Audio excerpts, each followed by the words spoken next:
Big boss ഹൗസിൽ ഇന്നൊരാൾ രാവിലെ മുതലേ തന്നെ കൺഫെഷൻ റൂമിൽ പോകണം, അല്ലെങ്കിൽ എനിക്ക് ഇവിടെ നിന്ന് ക്വിറ്റ് ചെയ്ത് പോകണം എന്നൊക്കെ പറഞ്ഞ് പെട്ടിയും തൂക്കി അവിടെ ഡോറിൻ്റെ അവിടെ നിന്ന് കുറേ നേരമായിട്ട് നിന്നു.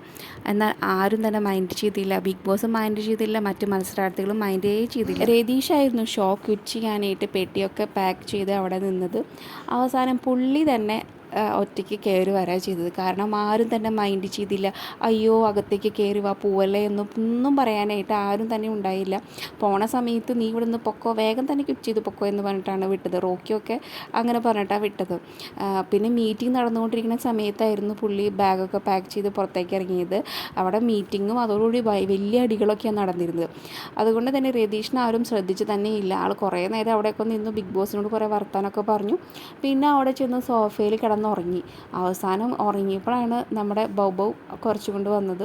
അപ്പോൾ വേഗം ഉള്ളിൽ നിന്ന് മത്സരാർത്ഥികൾ, അതായത് ക്യാപ്റ്റനും അപ്സരയൊക്കെ പുറത്തേക്ക് വന്നിട്ട് രതീഷേട്ടാ ഉറങ്ങല്ല, ഞങ്ങളുടെ പോയിന്റ് പോവും എന്നൊക്കെ പറഞ്ഞ് ആളെ വിളിച്ചെണീപ്പിച്ചു. അവസാനം ആൾ തന്നെ അകത്തേക്ക് കയറി വരിക ചെയ്തത്.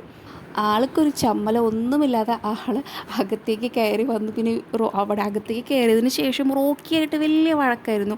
ബിഗ് ബോസിന് തന്നെ വേണമടാ, അതുകൊണ്ട് ബിഗ് ബോസ് എന്നെ വിടില്ല, ഞാനിവിടെ കണ്ടൻറ്റ് കൊടുത്തുകൊണ്ടിരിക്കുകടാ, നീയൊക്കെ ഇവിടെ ഒരു പണിയില്ലാതെ ഇരിക്കല്ലേ, ഇതൊക്കെ ഹിറ്റാവൂടാ എന്നൊക്കെ പറഞ്ഞ് റോക്കിക്കെതിരെ വലിയ വലിയ ഡയലോഗുകളായിരുന്നു രതീഷ് കൊടുക്കുന്നുണ്ടായിരുന്നത്. ഇതിനിടയ്ക്ക് നിമിഷയും പറഞ്ഞിരുന്നു ഷോ ഓഫ് കഴിഞ്ഞ് അകത്തേക്ക് കയറിപ്പോക്കുമെന്ന്. അപ്പോൾ രതീഷ് പറഞ്ഞത് ഞാനൊന്ന് ഓണായാണ്ടല്ലോ, നീയൊന്നും ഇവിടെ നിൽക്കില്ല, നീ ഗെയിം കളിച്ച് തുടങ്ങടി എന്ന് നിമിഷയോട് രതീഷ് പറയുന്നുണ്ടായിരുന്നു.